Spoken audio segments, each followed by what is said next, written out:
తెలంగాణలో జూడాల సమ్మె వాయిదా పడింది. రేపు రాష్ట్ర వ్యాప్తంగా తలపెట్టిన సమ్మెను జూనియర్ డాక్టర్స్ వాయిదా వేశారు. రాష్ట్ర ప్రభుత్వం స్టైఫండ్ పెంపుతో జూడాలు వెనక్కి తగ్గారు. తెలంగాణలో మెడికల్కు 15% స్టైఫండ్ పెంచుతూ తెలంగాణ సర్కార్ జీవో జారీ చేసింది. మెడికల్, డెంటల్ స్టూడెంట్స్తో పాటుగా సీనియర్ రెసిడెంట్ల గౌరవ వేతనం ప్రభుత్వం పెంచింది.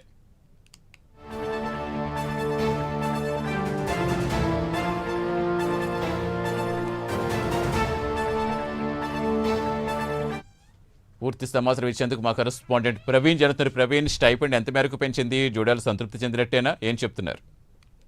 సతీష్, చూసుకుంటే రేపటి నుండి ఏదైతే జూనియర్ డాక్టర్స్ జూడోలు సమ్మెకు వెళ్తున్న తరుణం లోపల అయితే ప్రభుత్వం వాళ్ళకైతే గుడ్ న్యూస్ చెప్పిందని చెప్పాలి. జూడోలు సమ్మెను కూడా విరమించుకున్నట్టుగా తెలుస్తుంది. అయితే వారికి అందించే స్టైఫండ్ ను భారీగా పెంచిందని చెప్పాలి. ఒకేసారిగా 15% పెంచుతూ జీవోను కూడా ప్రభుత్వం జారీ చేసినట్టు తెలుస్తుంది. అదేవిధంగా మెడికల్, డెంటల్ స్టూడెంట్స్ తో పాటు సీనియర్ రెసిడెంట్ల గౌరవ వేతనం కూడా పెంచినట్టు తెలుస్తుంది. ఇందుకు సంబంధించిన జీవోను కూడా ఇప్పుడే కాసేపటి క్రితమే విడుదల చేయడం జరిగింది.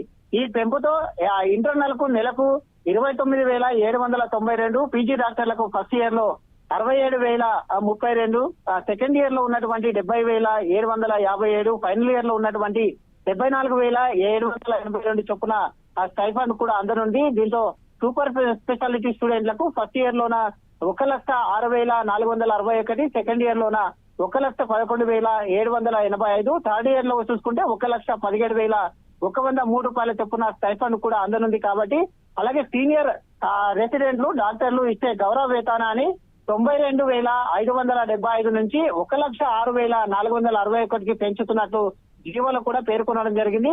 అయితే ఈ విధంగా స్టైఫండ్ ను 15% స్టైఫండ్ ను పెంచడం వలన మరి కాసేపట్లో సంగారెడ్డిలోని మంత్రి ఏదైతే ఆరోగ్య శాఖ మంత్రి దామోదర రాజనరసింహ నివాసానికి జూడోలు అందరూ కూడా వెళ్ళనట్టున్నారు. స్టైఫండ్ 15% పెంచినందుకు మంత్రిని కలిసి కృతజ్ఞత చెప్పే ఆలోచనలో కూడా ఉన్నారు. కాబట్టి అయితే ఈ మొత్తం టోటల్ గా చూసుకుంటే జూడోల సమ్మె గిట అయితే విరమించుకున్నట్టు తెలుస్తుంది. జూడోలు అందరి గిట 15% ప్రభుత్వం పెంచగానే అందరూ సంతోషాన్ని కూడా వ్యక్తపరుస్తున్నారు. Satish, right, thank you Praveen.